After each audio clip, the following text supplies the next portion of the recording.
Yes, and welcome back, folks, to the Truth versus News here.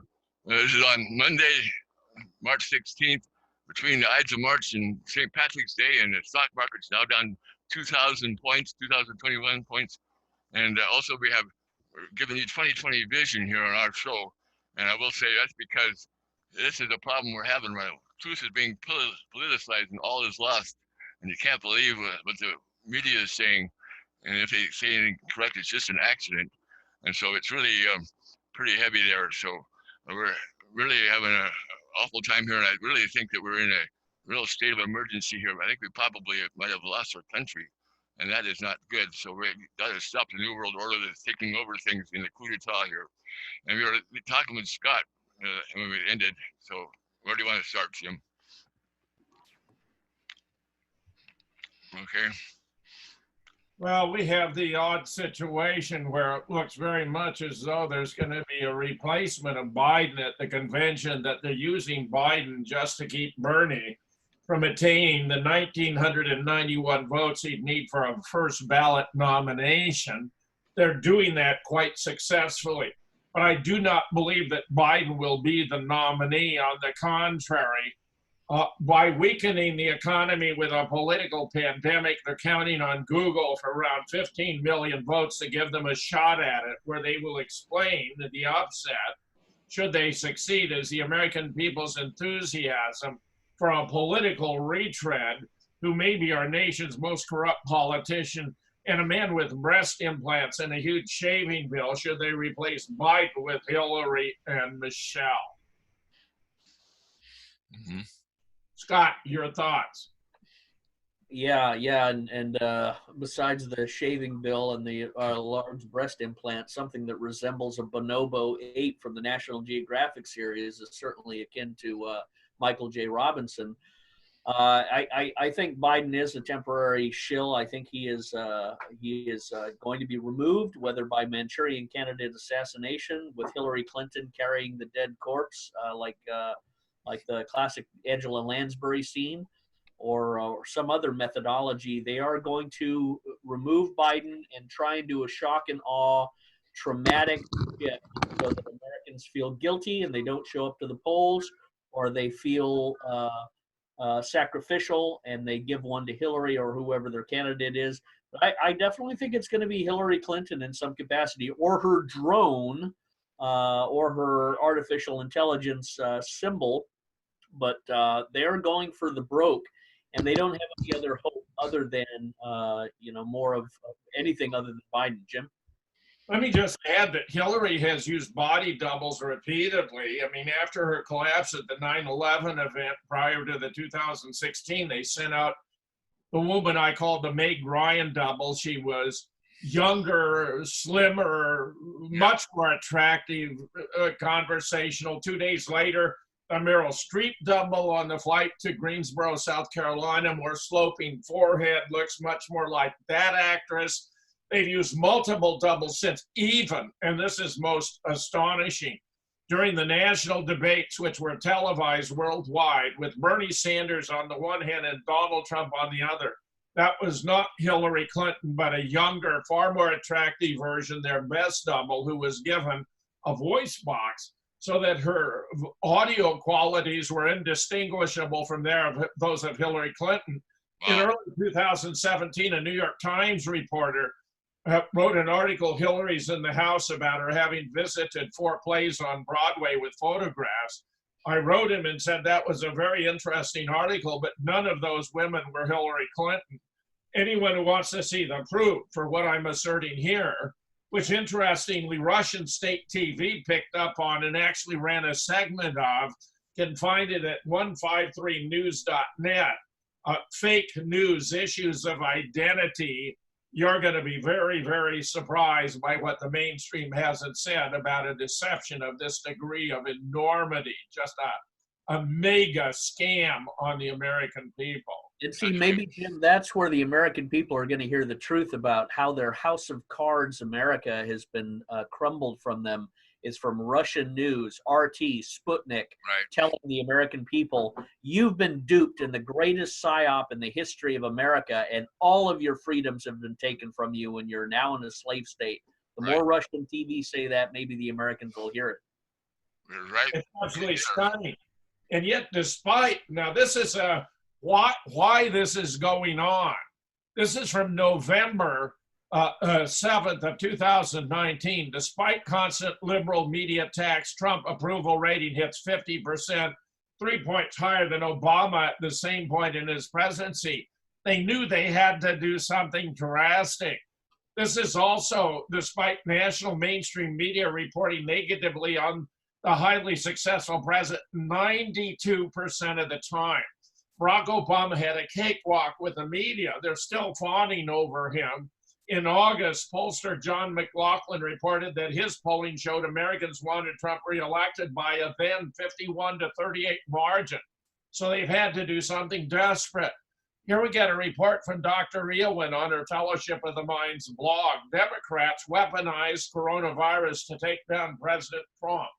It is beneath contempt that Democrats and the complicit media are using coronavirus as a weapon in yet another attempt to take down President Trump, even if it means inducing mass panic and hysteria and tanking the stock market and the economy. Here's the evidence. First, on February 25th, 2020, Obama's Attorney General Eric Holder tweeted that the Trump administration does not have the intellectual capacity and policy acumen to navigate the nation through the coronavirus crisis. Holder's tweet was also a veiled assassination threat against President Trump because it contained a photo of JFK and his brother Bobby, who were both assassinated. You can see it right here. 2, on February 26, 2020, House Speaker Nancy Pelosi called the Trump administration sending a $2.5 billion supplemental budget request to Congress to combat coronavirus meager, anemic, and too late. 3, on February 26, 2020, the Associated Press fact-check claims made by Michael Bloomberg and Bernie Sanders that the Trump administration had cut the budgets of the CDC and the NIH and found that their claims were grossly distorted, that is, untrue. 4, on March 6, 2020, on MSNBC, Eddie Glaudet Jr., an African-American studies professor at Princeton, compared President Trump's response to the coronavirus outbreak to President George W. Bush's supposed inept response to Hurricane Katrina, and said the coronavirus may be President Trump's Katrina and take down his presidency. 5, on NBC's Meet the Press, March 8, 2020, NBC political director Chuck Todd and Washington Post columnist Matt Bai said coronavirus can be the downfall of the Trump administration like Iran hostages were for Carter. Todd, what the Iran hostage crisis was the final year of Carter's presidency, not his fault, but it's a test in real time. That is what this seems to be for Trump. Bai said that if coronavirus outbreak went particularly terribly, then the public will have had enough of Trump's chaos and bring about a Jimmy Carter-like scenario. 6, on March 9, 2020, a Washington Post op-ed by Brian Klaas, assistant professor of global economics at University College London, called the coronavirus Trump's Chernobyl. 7, on March 9, 2020, on MSNBC, Moaning Joe Scarborough said, President Trump is doing nothing but playing in his political sandbox while this virus continues to spread silently across America, and that Americans will die from the virus because of Trump's stupidity. 8, on March 9, 2020, on her MSNBC show, Joy Reid depicted the children of Trump supporters as a threat to your kids, calling Trump supporters gullible rubes who blindly believe in Trump, including his claim that coronavirus is a hoax, which Trump never said. Reid said they will ignore their children's symptoms and send them off to school where they can infect your kids. The truth is, Trump never said coronavirus is a hoax. What he actually said was that, like the impeachment hoax, the Democrats are politicizing the coronavirus as a new hoax against him. 9, most egregious is what a Democratic councilwoman in Denver, Colorado said on Feb 28, 2020. Self-proclaimed Democrat socialist councilwoman Candida de Sabaca enthusiastically tweeted yes to a tweet by Susan Daniels, who declared that if she gets a coronavirus, she would do her best to infect Trump supporters by attending every mega rally she can. How disgusting is that? Meanwhile, Beverly, again, with her thoughts. Who benefits from mass corona hysteria? The tanking of the economy due to this closures of business is powerful ammo for the Dems to use against Trump this campaign season. They have thrown everything, including the kitchen sink, at him, and his poll numbers are steady and re-election looks certain. Corona is a gift that keeps on giving for the Democrats. Big pharma, corona vaccine, drugs to sell when you're sickened from vaccines, mandatory vaccine law nationwide soon to come. Chinese government get off the hook from having to address big air pollution problem that leads to this new virus. And the powers that be who want a police state worldwide and are getting it with this virus scare. Sad thing is, Trump is surrounded by deep state. He drained swamp, but what he pulled out of the swamp on his cabinet. He's getting misinformation about corona, just as he gets on every other topic. Even when he manages to think for himself for 1 minute, pull out of wars, make peace with Russia and North Korea, nations should not panic over corona. He gets reamed by backstabbers around him in the opposition. So he's like a sheeple going along with calls for shutdown of everything. But get this, it's not working. Voters split on Trump's handling of coronavirus. It's not changing anyone's vote. Voters are divided along party lines on how President Trump is handling the burgeoning coronavirus pandemic, according to a new poll out Sunday, just Sunday, yesterday, showing a majority predicting it won't change their lives in a significant way. Nearly half of voters in the new NBC News Wall Street Journal poll, and we know NBC is no fan of Donald Trump, 45% approve of the job Trump is doing in handling the outbreak. Slightly fewer than the 51% who disapprove. That nearly matches Trump's overall approval rate of 46%, which is statistically unchanged from a month ago. That means statistically there's been no change at all. Scott, your thoughts? Well, this is a psychological warfare. This is information warfare. So he has to handle it as such. And I think his approval rating is going to rise up now. But he has to get in front of this, and he has to put on an optimistic, smiling face. He has to go to the podium and say, "Look, we've put a massive amount of money and attention into the triage, the tourniquet of stopping this and controlling this, but now we're in the regeneration mode. We've cauterized the wound, and now we're growing the healthy tissue again. So don't pull your money out of the stock market. Don't stop traveling. Don't stop sending your kids to school. Don't stop meeting in your churches. These are the things that Americans need to continue to do." And people will go, "You know what, that makes sense. And no one I know has infected, no one's died. I think all this stuff is nonsense." And he does need to weaponize this as a hoax and say, "You know what, they have made much ado about nothing." And he needs to draw back to the historical example of Obama and the swine flu and do a dual column, Jim. You and I could do that maybe next week, but show what Obama did and how the media reacted to the original sicknesses that Don's got up there. Mm-hmm. What was all generated? What was the media output? What was the actual political response to these other former diseases and flus and pandemics or whatever you want to call them compared to now? And if you see that now the sky is falling, now the animal kingdom is dying, now all the trees and the vegetables are suddenly shriveling, and all the other nonsense the Democrats and the media are spouting, they didn't do that before. So Trump needs to weaponize it and say, this is an exaggeration, a hoax. The Democrats are trying to turn this into the sky is falling. Once again, they failed in Russia. They failed in impeachment. And now they're trying to generate this nonsense about a coronavirus infecting and killing off everybody. And it's not. It's not killing off anybody. Now, he does have to exercise political sensitivity and discretion. But again, he's cauterized the wound and say, we've stopped it, we've ended it, we've shut a lot of the operations down, we've quarantined people, but now we're in the regeneration mode. So There are healthy ways to build your immune system up through propolis, through oregano oil, through vitamin C, through echinacea, through the natural herbs and supplements, through not smoking and drinking and all the other good things and exercise, getting plenty of sleep, getting vitamin C. These are the things that grow your immune system. And, pushing Americans in this direction. That's what the commander-in-chief does. And he cannot respond. He cannot play defense on this.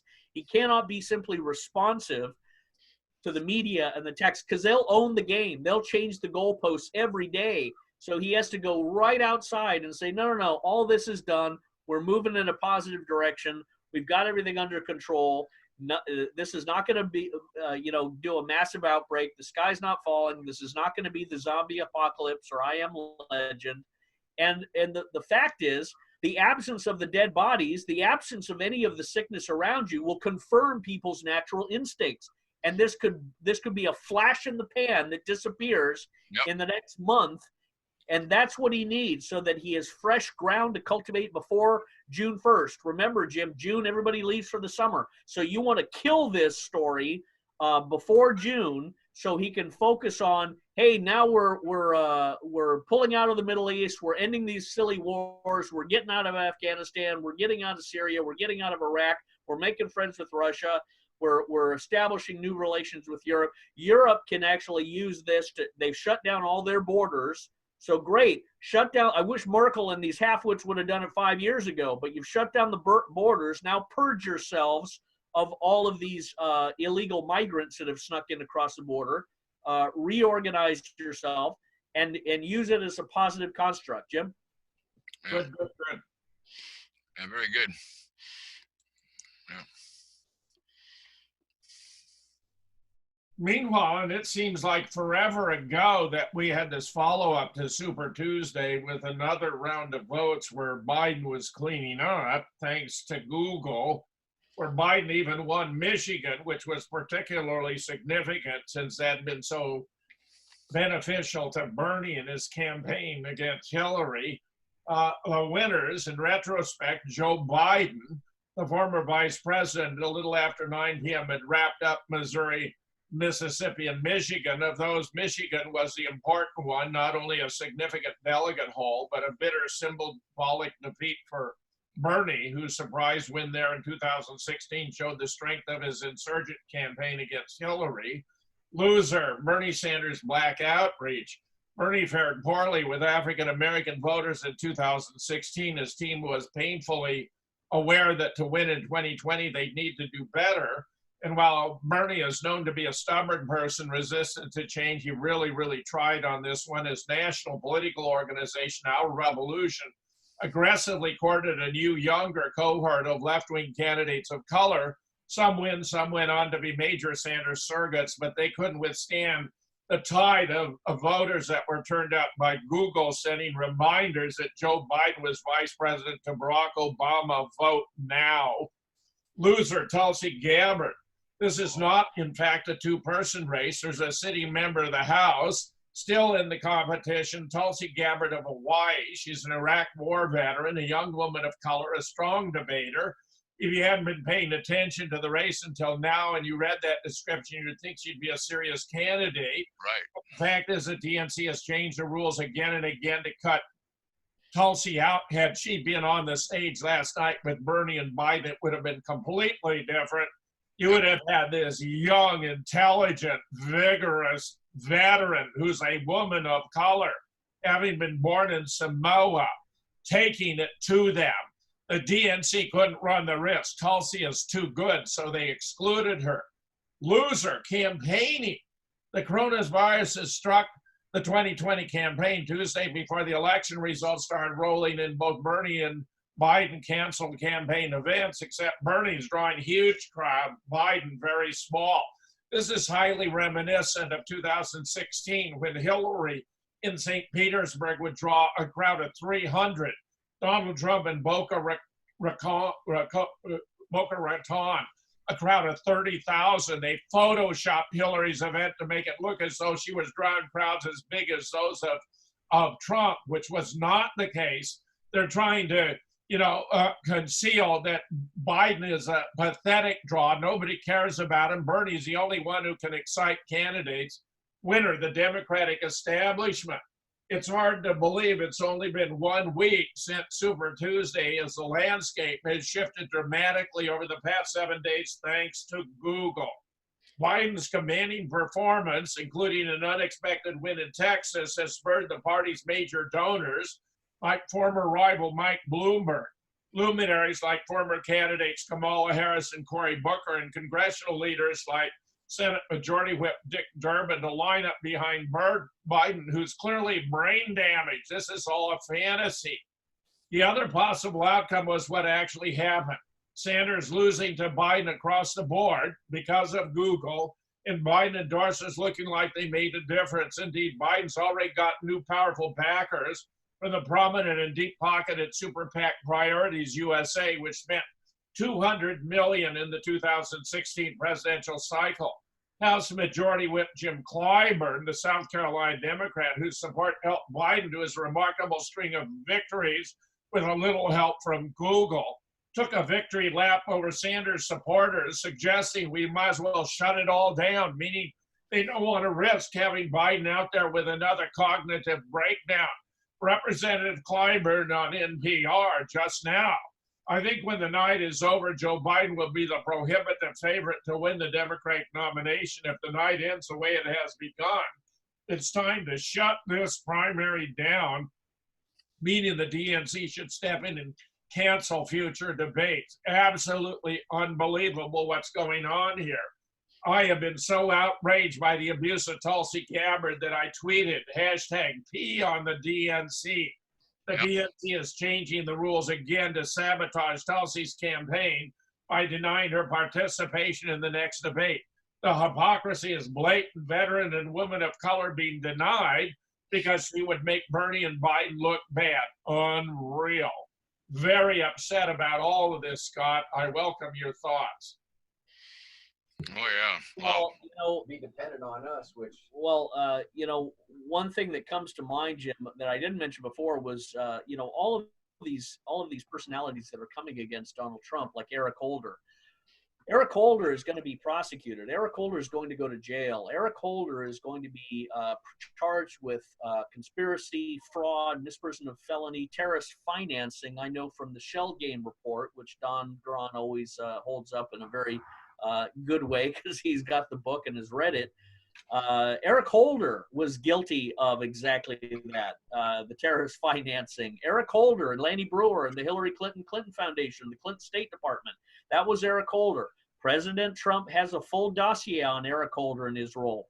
That's why President Trump has also incorporated the intelligence on Covington and Burling, as well as its role in representing Michael Flynn. Covington and Burling, Michael Flynn, Eric Holder, Lanny Brewer, the Department of State, the Department of Justice, all of these deep state operations under Obama, the President Trump has, and many other in Congress has. So that's why Eric Holder is very nervous. That's why they're all desperate to try and inflate this fear pandemic, if you will, against Trump. But there's nothing there. The Democrat level of enthusiasm is like a balloon that's been inflated a quarter of the way. It's sagging, it's flaccid, it's just not there. And that's just the best the Democrats have. An old senile fool Biden, an old communist Bernie Sanders who voted for Jesse Jackson, one of the great criminals of American political life. His son's been thrown in jail too. Jesse Jackson is and all of these people that are against Trump, that are professors of African American studies at Princeton. Give me a break. What kind of job is that going to produce? What kind of widget or service does that kind of a degree give people? African American studies? Hell, might as well have a Scottish American studies or a Chinese American studies or a Samoan American studies. All of these, this liberal claptrap has no substance to it. The reality, Jim, too, is like you said before, Tulsi Gabbard is a woman of color. She's a military officer. She is a force to be reckoned with. She is a great debater. She's a great intellect. She's a advocate for peace and stability and the disintegration of this massive military war industrial complex and regime change machine, Tulsi Gabbard would have been the best candidate the Democrats could ever dream of holding. But God gave them blindness. He gave them insanity. He sent them out to eat grass like Nebuchadnezzar for 7 years. And the Democrats have got this total train wreck of a campaign now, which part of me is glad for. But the other part of me says, you know, Tulsi Gabbard would have been the best person that they could have elevated. And I don't think they're doing it. And in fact, she should be held, and Tucker Carlson's had her up, she should be held as the real true Democrat. And the modern Democrat Party that you see is this racist, bigoted, misogynist kleptocracy that has abandoned and defaced anything moral or decent that the Democrat Party may have represented in the past. They have deformed themselves into this Mr. Hyde, this barbaric monster-like construction, and lost all of the dignity that was once the Jekyll of Democrat policy. Jim? That's right. Very good, Scott. Meanwhile, get this. When the Davos WEF was playing for a coronavirus pandemic in New York City just weeks before it occurred, approximately 6 weeks before the outbreak of the coronavirus epidemic in early December 2019 in Wuhan, China, an exercise was organized by the Davos World Economic Forum in cooperation with the Johns Hopkins Center for Health Security and the Bill and Melinda Gates Foundation. The exercise was held in New York City on 18 October 2019 for the specific purpose of mapping the response of transnational corporations and governments to a coronavirus epidemic. 15 world leaders took part in this exercise, including the 2 Chinese and American officials in charge of fighting epidemics. Latoya Abbott, Risk Management Director, U.S.-based Marriott International Hotel Chain. Sophia Borges, Vice President of the United Nations Foundation. Brad Conant, President, U.S. Medical Group and Henry Schein Incorporated, world-leading producer of medical equipment. Christopher Elias, Global Development Manager.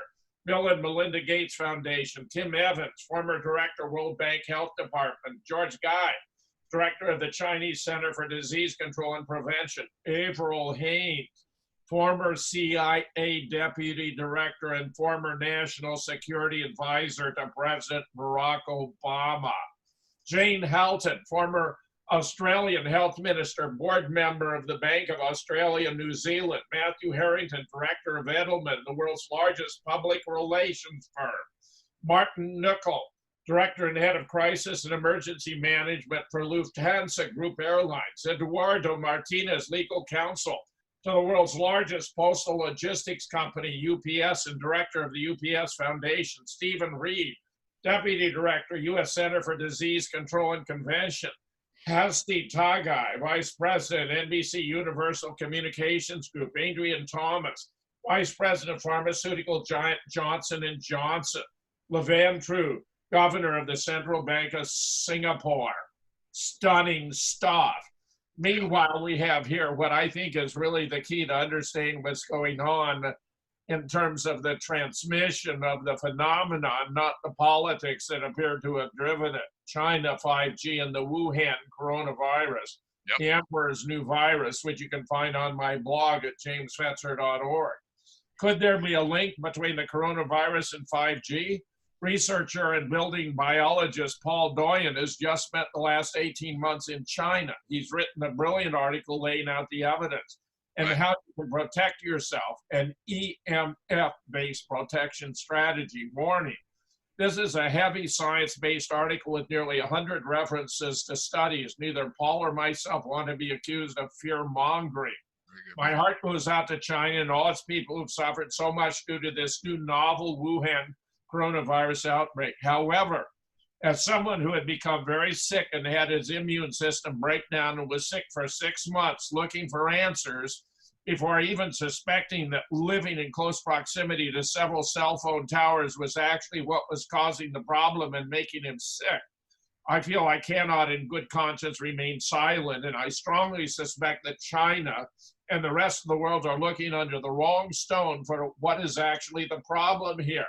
That's a lengthy article. We've actually discussed it before, but it warrants reiteration because this appears to me to be what's going on here. The conclusion. China is a great country with an amazing populace who have made astounding advancements, creating a very sophisticated modern country in the last 10 years, surpassing many other modern countries in many ways. However, given the facts that, one, we have real data that show indeed that wireless radiation impacts the immune system. Two, we have numerous patients outside the 5G zone showing no or only mild symptoms. Three, there have recently been 10,000 5G antennae installed and turned on in Wuhan, not to mention 130,000 5G antennae installed throughout Greater China. Four, there have recently been 5G systems installed in numerous hospitals in China, not to mention new coronavirus hospitals. Five, we have seen higher numbers of coronavirus infections in places like Hangzhou and Wenzhou, not to mention South Korea, where they have also recently installed numerous 5G antennae. And six, there has been no testing done to find out the biological implication of exposing life forms to this radiation. We can conclude that the real problem here may very well, in fact, be with the 5G electromagnetic radiation weakening people's immune systems, not to mention possibly making the virus itself more virulent. And if this is true, and if China does not change course, 5G might very well become its and the rest of the world's Titanic, with the coronavirus and others like it, the icebergs. Meanwhile, here's a humorous aside. Trump cancels 2020 election over coronavirus concerns Washington, D.C. and real news that totally actually happened. President Trump has announced that in the interest of public safety, the 2020 presidential election has been canceled. It's just too risky, President Trump told the press while standing behind a sneeze guard. All these people gathered together at rallies are lined up to vote, and they're all going to get sick. And Bernie and Biden, they're just so old.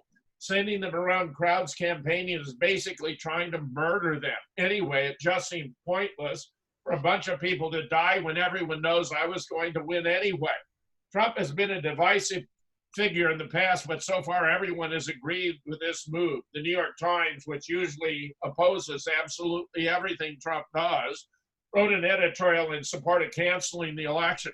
It's a smart, science-driven move, the editorial said. As important as democracy is, it's just not worth dying over. Joe Biden and Bernie Sanders also seem very relieved by the announcement, as they're both very tired and worried about getting sick. Sanders was especially happy, telling the press, you know, for a few moments there, it really seemed like I might win. And I didn't know what was going to happen if people actually expected me to follow through on all that free stuff. Sanders is now deciding in which of his 3 houses to self-quarantine. Scott. Yeah, that's really quite a good humorous thing. We need a break, little break, a sanity break. Go ahead, Scott.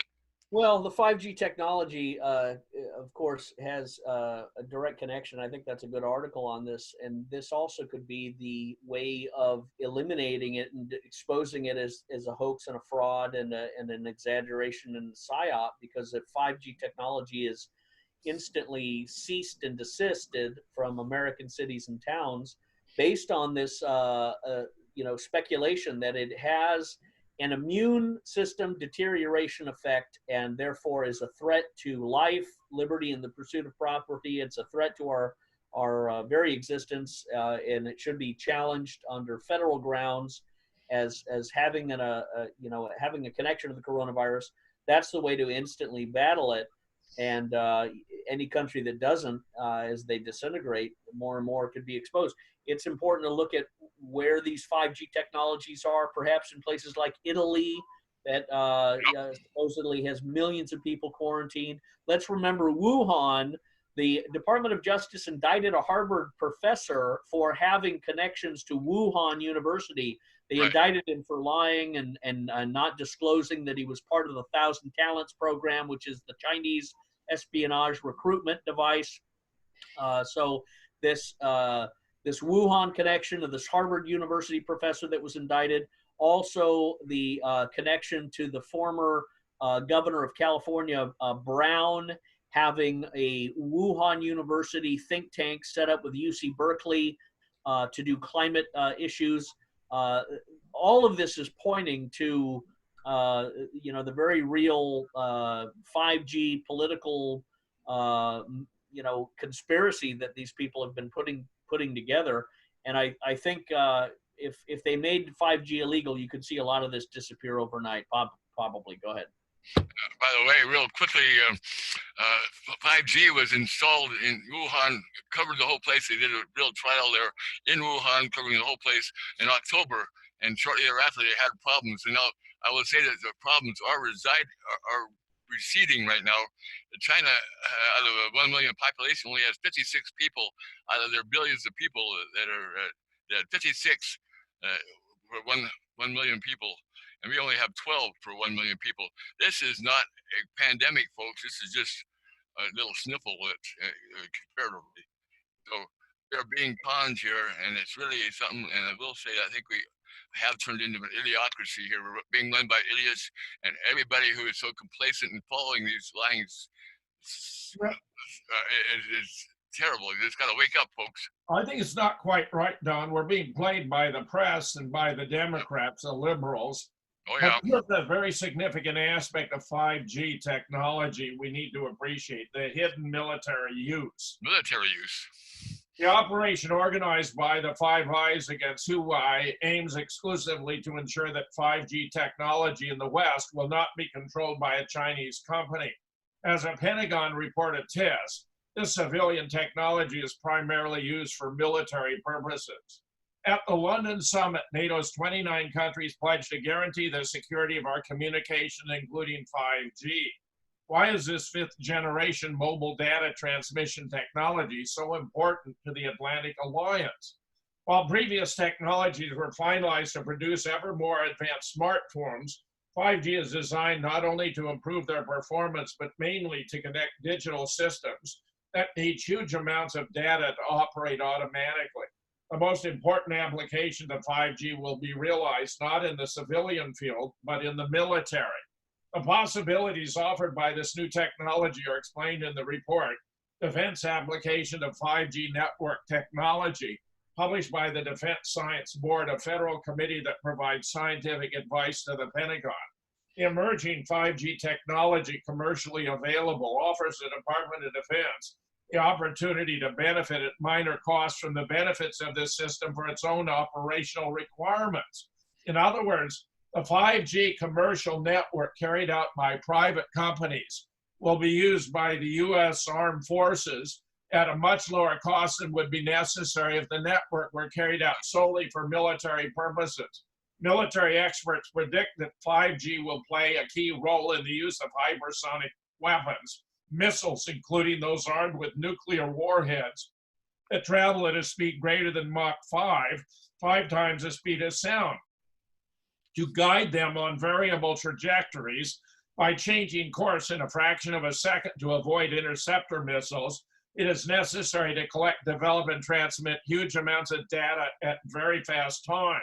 The same is necessary to activate defenses in the event of an attack with such weapons. Since there is no time to make a decision, the only possibility is to rely on automatic 5G systems. The new technology will also have a key role in the battle network, being able to connect millions of transmitter-receiver devices in a limited area at the same time. It will enable the military, departments, and individuals to transmit maps, photos, and other information on the current operation to each other in near real time. Extremely important will also be the G5, the 5G, for Secret Service and Special Forces. It will make possible much more effective control and espionage systems than those of today.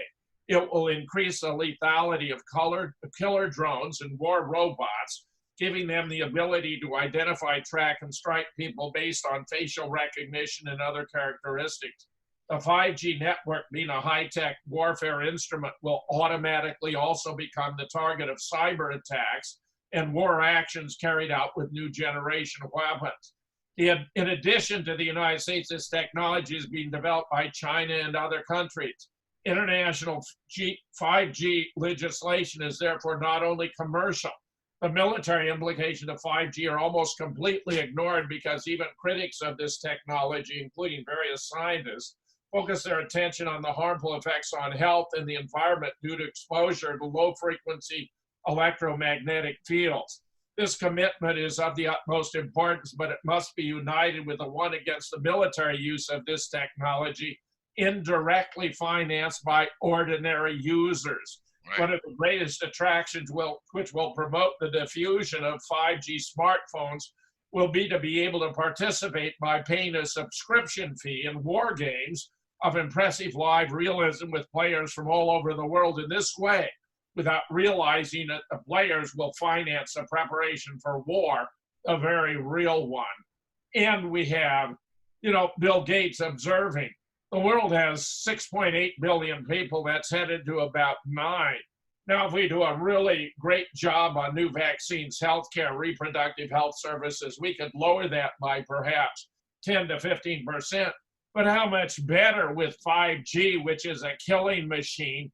By weakening the immune system, we can take out millions of people on the basis of ordinary colds and other flu to which they're normally resistant, but when weakened by 5G are highly vulnerable and thereby achieve our depopulation agenda worldwide. Isn't that wonderful? That's just super. I just can't hardly wait for that. Go ahead, Scott. Well, it's something that's been foisted upon the American citizen. You're going to see attempts at a martial law. You're going to see social practices and political media coordination to see just how far they can bend the American people without breaking, without causing riots in the street, without causing a Rodney King sort of riot or this sort of social disturbance. They're measuring just how far they can bend back the pole without snapping it, and I think time will tell to see how it goes. Jim? Yeah, I'm sure. This is something else. I really think that we're at a critical stage right now, folks. You got to wake up and get this word out here. So go ahead, Jim. More words. Yeah, this is all very significant. All of it very significant. And it's giving us a more comprehensive picture of what's going on here. Mm-hmm. And meanwhile, killing us slowly, it should have been obvious, rolling out tens of thousands of 5G antenna that are going to fry our brains, which is being marketed as a boon to technology, has nothing to do with better commercial or home IT usage, but for the military, where we have a professor from Washington State University. 5G is the stupidest idea in the history of the world, says Professor Emeritus from Washington State University. That is to say, rolling it out worldwide without conducting any safety tests. Absolutely stunning. Meanwhile, U.S. now openly admits its goal in Syria is to make it difficult for Moscow and Damascus to defeat terrorists. This is quite an admission, but utterly consistent with our having created ISIS back in 2012 to bring pressure on the Bashar al-Assad and eventually to confront the Persian nation of Iran. The State Department Special Envoy for Syria has just admitted that the U.S. aims to defend jihadist militants in Idlib against Russian aggression, proving once again that the swamp in Foggy Bottom is alive and well. Russia and the Syrian government are up to get a military victory in all of Syria, Ambassador James Jeffrey told reporters at a conference out of Brussels on Tuesday last. Our goal is to make it very difficult for them to do that by a variety of diplomatic, military, and other actions.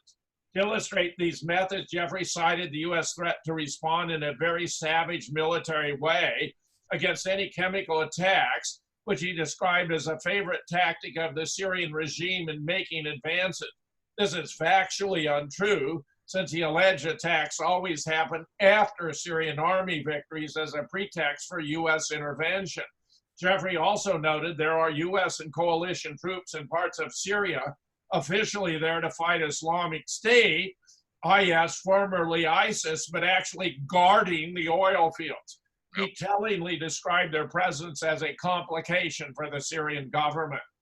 Jeffrey and U.S. Ambassador to Turkey David Satterfield were in Brussels after Turkish President Erdogan's visit to discuss ways the U.S. and NATO can help Ankara protect its pet militants in their last remaining redoubt, Syria's Idlib province. But while Satterfield described Idlib as containing 3 million plus innocent civilians, the majority of whom are women and children, and accused Russian aggression of seeking to displace them, listen to how Jeffrey chose to describe the situation when asked by CNN reporter if NATO was considering sending in ground troops. I think you can forget ground troops.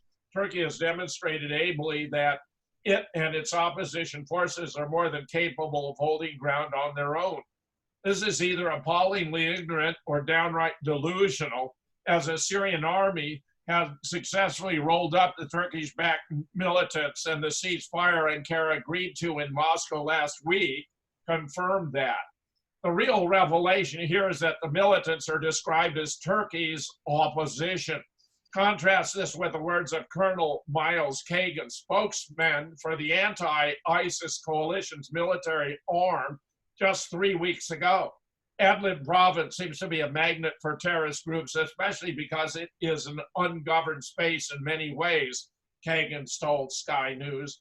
There are a variety of groups there. All of them are a nuisance, a menace, and a threat to hundreds of thousands of civilians who are just trying to make it through the winter. Bear in mind that Jeffrey doubles as Washington's special envoy to the coalition against ISIS, that famous Schrodinger entity that either doesn't exist anymore when U.S. President Donald Trump seeks to claim victory against the self-proclaimed caliphate, or is about to make a resurgent big time and requires U.S. military presence in perpetuity to prevent that, as the State Department and the Pentagon prefer to see it.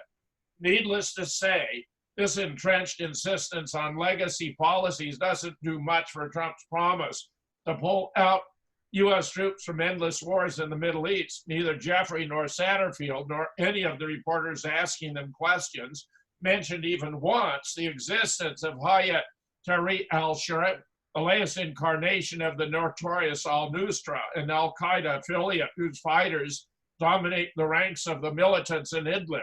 Listening to them, one might think it doesn't exist.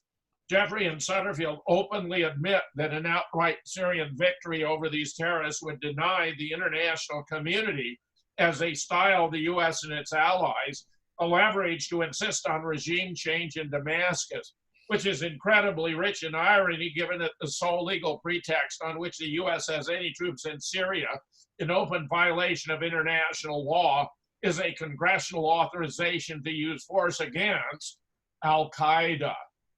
Meanwhile, remember, Wesley Clark revealed the master plan justified by the orchestrated events of 9/11, namely, for the U.S. to take out the governments of 7 countries in the next 5 years, beginning with Iraq and Libya, ending with Syria and Iran.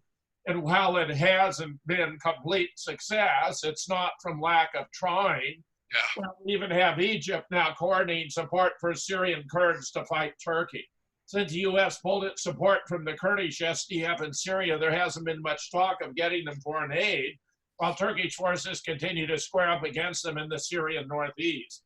Reports now are that Egypt is leading the charge among the Gulf Arab states to start providing major military assistance to the SDF, and doing so with an eye toward facilitating their fight with Turkey. Egypt also gave the SDS a diplomatic office in Cairo and a TV station. This has resulted in the UAE and Saudi Arabia both getting involved in providing financial support for the Kurds. This isn't all coming out of the blue, of course. Turkey has angered these countries with its heavy support for Libya's government and national accord, while Egypt and others are backing General Khalifa Haftar. In a way, this influx of arms for the Kurds can be seen as retaliation for Turkey sending aid to the GNA in Tripoli. Scott, your thoughts? Yeah, I'll just really quickly say that stocks are down 2,600 points right now. Wow. Go ahead. Well, let me read something too, Jim, that just came out. This is significant. San Francisco Bay Area ordered to shelter in place until April 7th. as the city attempts to contain the coronavirus. What are they going to do with all the homeless sleeping on the street, Scott? And To shelter in place until April 7th in an attempt to contain the coronavirus, the San Francisco Chronicle first reported. The directive will go into effect at midnight on Tuesday, which is tomorrow. It affects 6 Bay Area counties, including the county and city of San Francisco. As the Chronicle notes, the affected population totals more than 6.7 million. They will still be allowed to go shopping for groceries and supplies. The directive is not a full lockdown, meaning people will not be prohibited from leaving their homes. Instead, residents will be directed to stay inside their homes and avoid contact with others as much as possible for 3 weeks. Law enforcement is being asked to ensure compliance with the order, according to the Chronicle. San Francisco Mayor London Breed, who is a criminal, Jim, who is tied to a guy named Mohammed Nuru, who's just been indicted by the federal authorities. We know, we were working closely on a lot of this material. London Breed, the mayor of San Francisco, connected to Mohammed Nuru, who is indicted for fraud. I think she's desperately trying to put up this smokescreen. She tweeted on Monday that the city would be required to stay home except for essential needs. London Breed sent out a tweet saying, effective at midnight, San Francisco will require people to stay home except for essential needs. Wow. Necessary government functions and essential stores will remain open. These steps are based on the advice of public health experts to slow the COVID-19. Gatherings exceeding 100 people had already been banned last week. Now all non-essential events of any size are prohibited. Non-essential foot travel is also banned, as well as transit via scooters, bicycles, cars, and public transportation. However, public transit will remain open for essential travel, and walks are still allowed as long as people keep 6 feet between themselves and others. Everyone must work from home or stop working. Wow. There's the message of the Democrat Nazi tyrants out there. Everyone must work from home or stop working, except for those providing essential services like healthcare workers, law enforcement, and fire and emergency responders. they're doing everything they can to get the public pissed off with Donald Trump, but it isn't working. No one believes he's responsible for the coronavirus.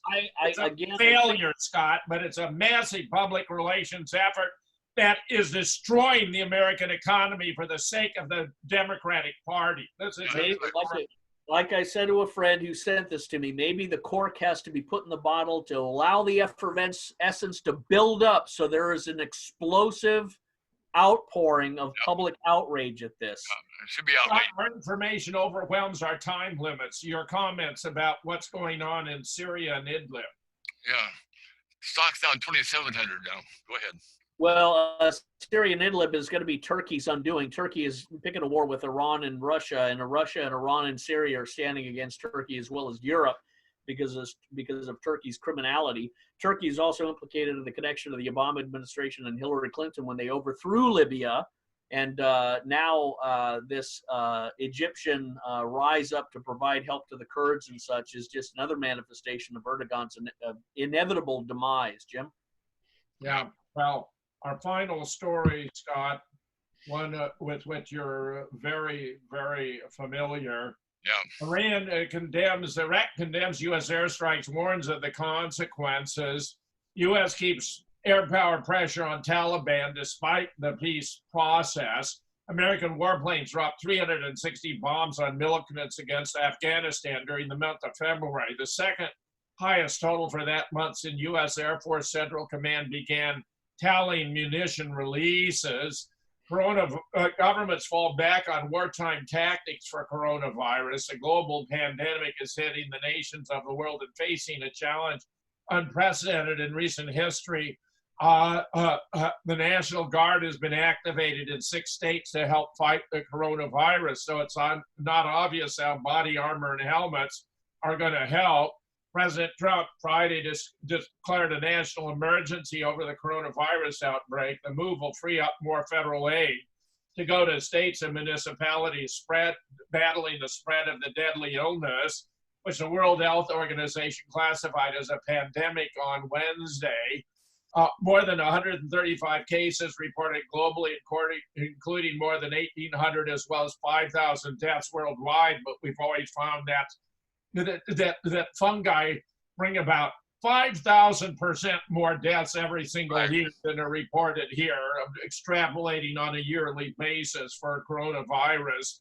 Absolutely stunning. Meanwhile, you participated in a very fine exchange on the debate about how the delay could sabotage the deal signed between the Taliban and the U.S.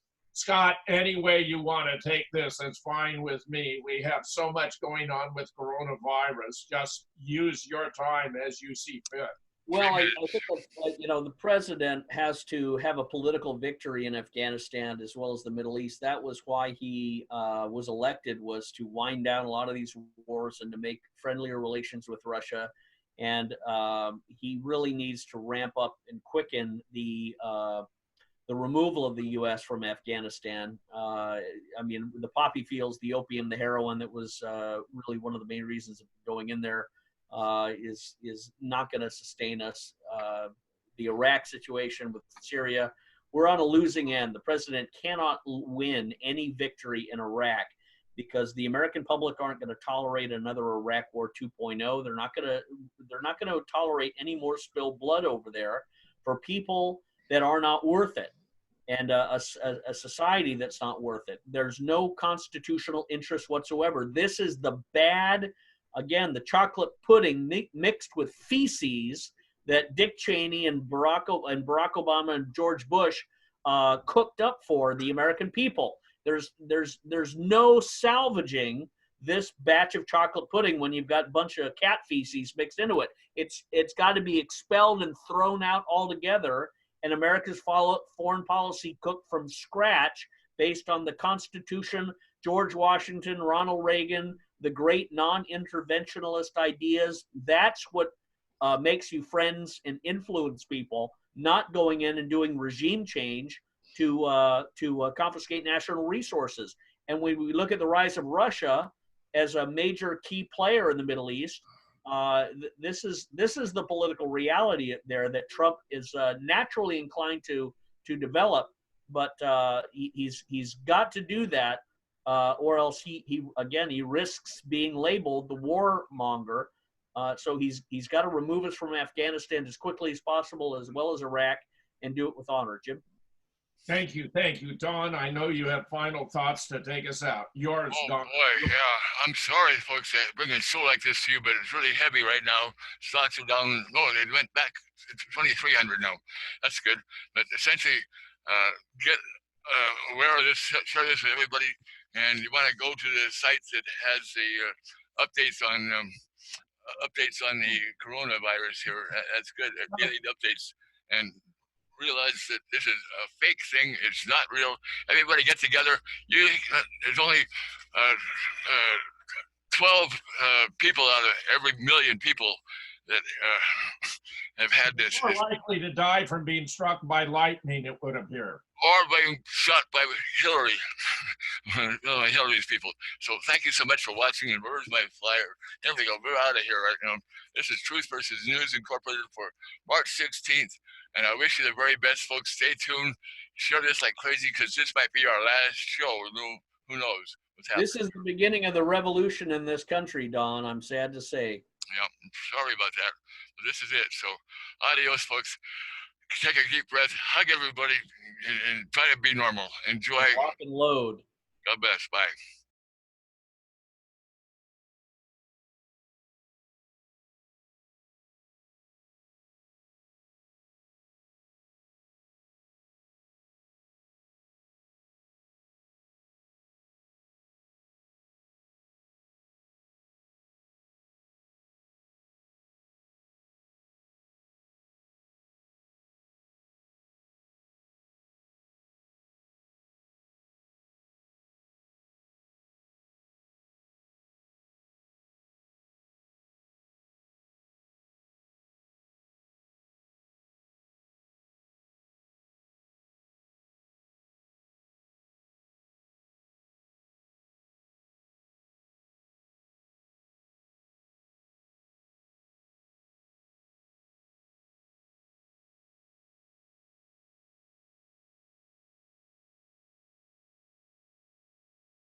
You can't handle the truth.